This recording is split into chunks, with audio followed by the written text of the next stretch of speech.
Okay guys, just a couple minutes back out here.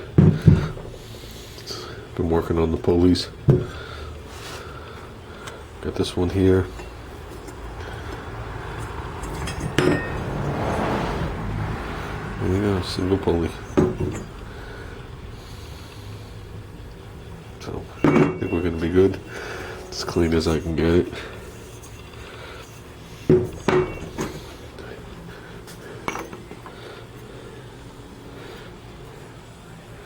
So, I'm going to dig out the other pump.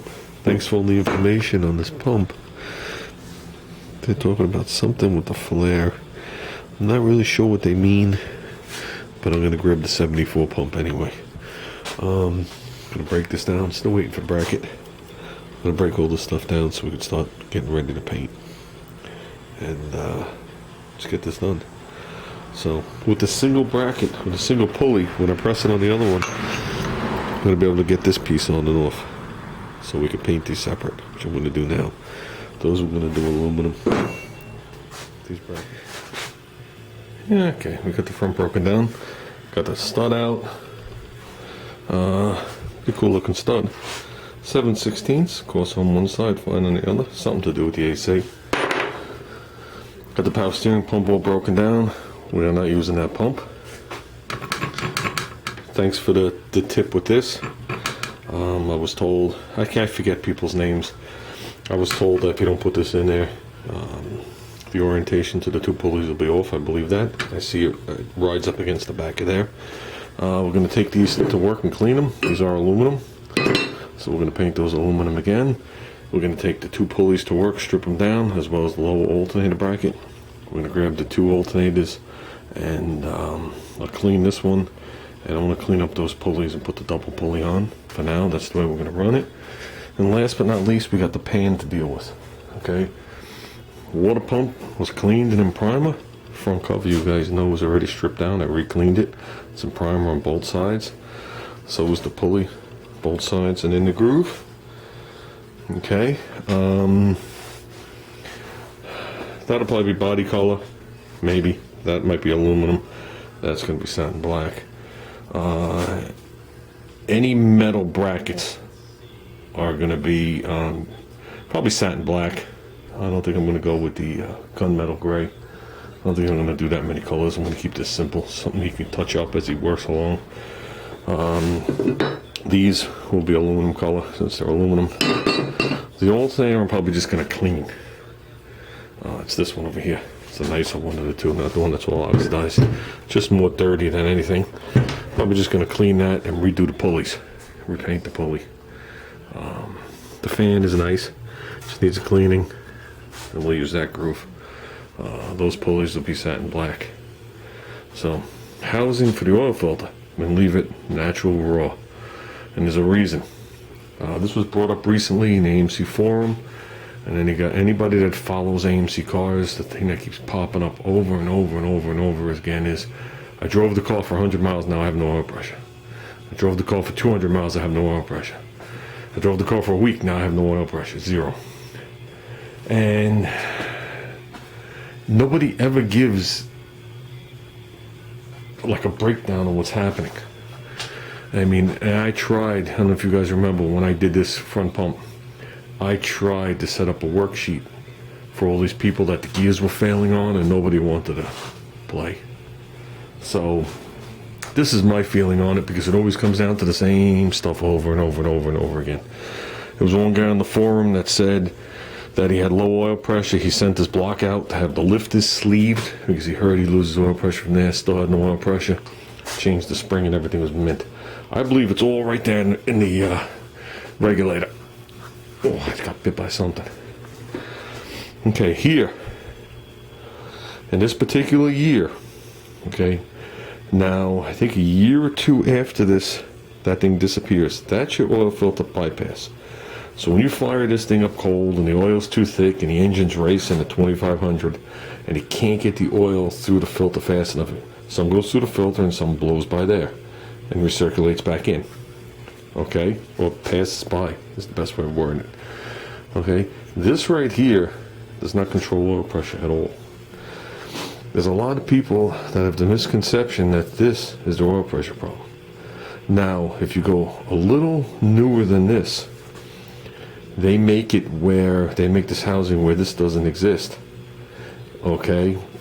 And it's in the filter. Now, the way to do that is they sell a plate. I could take this plate off, and it's a solid plate.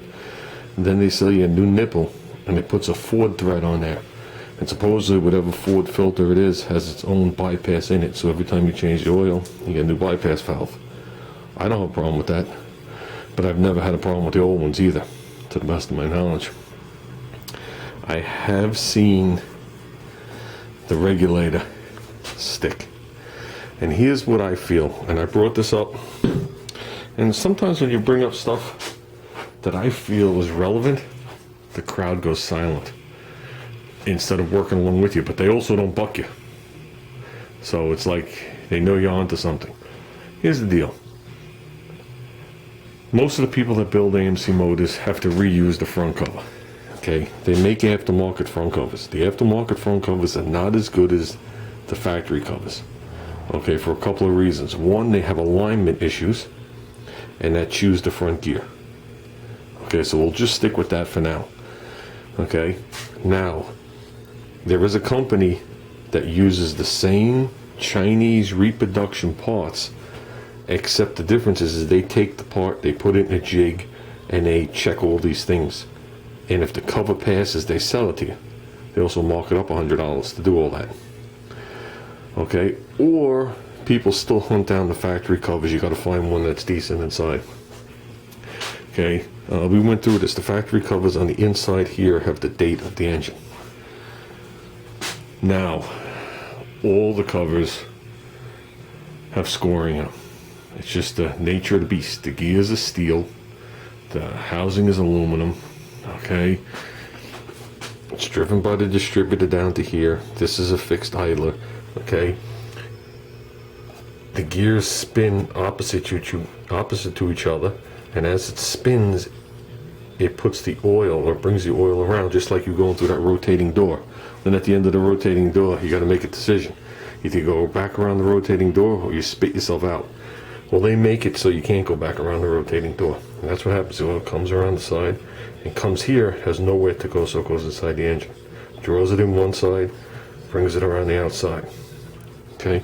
During all this, the gears are getting wedged all around. As time goes on, this shaft wears. Gears press against the side. They put grooves in there. You're sucking dirt, all the normal crap, you know. You're building a small block Chevy. You spend the $30, you get a new pump. Well, it's not that easy for us. Now, here's the deal. People go out, they buy the new gears. They put the gears in. They fire it up. They have oil pressure. Everything's good. Then all of a sudden, they don't have oil pressure anymore. And the point that I brought up to these guys is that's not AMC specific, that problem. Okay, I seen other engines, modern day, where if the engine is driven gingerly all the time, we'll use that word, and there's a little bit of varnish in the motor, and you take that motor and you stand on it and you bring it to $6,000, okay, when the next time you fire it up, this plunger is all the way out and stuck in the varnish. Okay, so there's no way to regulate the pressure. Okay, because this stays down against spring pressure, and that's how you get the pressure into your engine. And when it overcomes the spring pressure, it starts to ride out, and that's what regulates it. Okay, so they stick out. So what I've seen happen is those new gears go in, and it makes your oil like a metallic pasty sludge. It almost looks like, it doesn't, but it almost looks like valve grinding compound. And it builds up in here. And next thing you know, this valve sticks. So what I do is you build the motor, you run it, you break it in, this comes back off, I pull the gear down, I clean everything out, clean the passages the best I can, I open this up, I slide everything out, I clean this from every angle, I take this back off, I clean every bit of that shit out, put it all back together, put it on the car. Then I'll run the car, and on the next oil change, I take this out, and I slide the plunger out, and I look around to see how much is there, because it's going to be there for a little while. And it's also going to clog your filter pretty quick. So you start to run off the bypass. That's just the nature of the beast running an AMC. Okay, so the first couple of oil changes, or even dropping filters on the car, are very critical. Okay, and it always seems like people talk about this being stuck and they just blow right by it. And people keep talking about this for your oil pressure. This has nothing to do with your oil pressure whatsoever. So that's why this thing's going to stay raw aluminum. It's clean, or it'll be a little cleaner than this, but it's raw aged aluminum. It's not oxidized, it's just grade. Well, we'll clean up that a little bit. And that's going to allow me to just take it on and off and not have to deal with the chip paint and all the shit. And it'll just be a little more serviceable that way. So that was a long, useless story. With that said, guys, I have to get some aluminum paint. I have a can and a half in stock of this stuff, which I like, but I won't use it. Okay, I just don't want to use it in case I gotta redo that intake for whatever reason or part of it. I want to go find another can. And if you guys remember, the can I bought to do this intake, what, a year ago, was the same set of cans that I bought when I put the intake on 8 years ago. That's how much dust is on them. So it's this particular brand, which stays up here, Alumacast by Arma. When I was going to do the intake, I took a big piece of sheet metal, primed it, and I shot all different sections of cast aluminum paint. And when it was all said and done, I walked outside with them, and I went with the one that was the least offensive. It's most aluminum paint's different than cast aluminum paint. Some of them are too silvery, some of them are metallic in them. They're just, and that one seemed to be the least offensive on it. I think that looks like the best compromise right there. So, with that said, thinking of doing the pump aluminum, even though it's not aluminum, it's a crap. I've seen people paint their heads aluminum and they're not. And I have enough of these bolts to put it around from that kit I had to put the water pump on with the Allen keys. So we might do that to break it up. This will probably be blue, like I said, satin black. So with that, guys, I think I've rambled way too long. We'll be nibbling at this all week. So, in the pan, basically the pan has to be cleaned, and the pickup needs to be spaced away from the bottom of the pan on an AMC.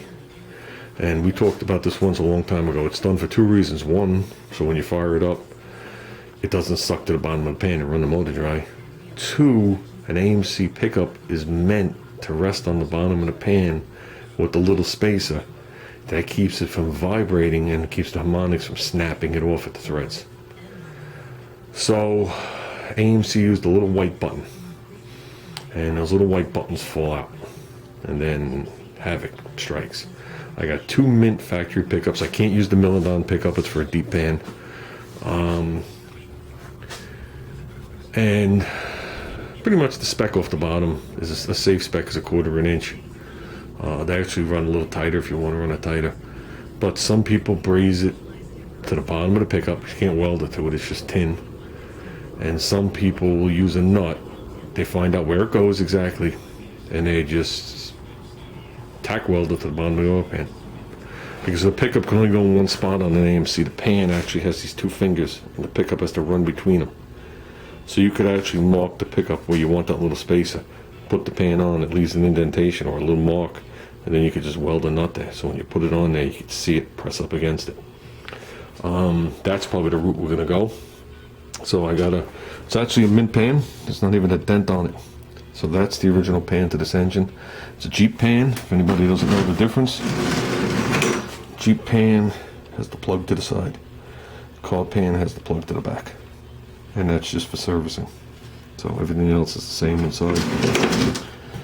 So we're not going with the high-tech pans, or we got Cutworm's pan hanging up there. Man, that thing is a beast. But I think that's it, guys. I think this video is way too long. So we got some stuff accomplished. That's all that matters. Talk to you later.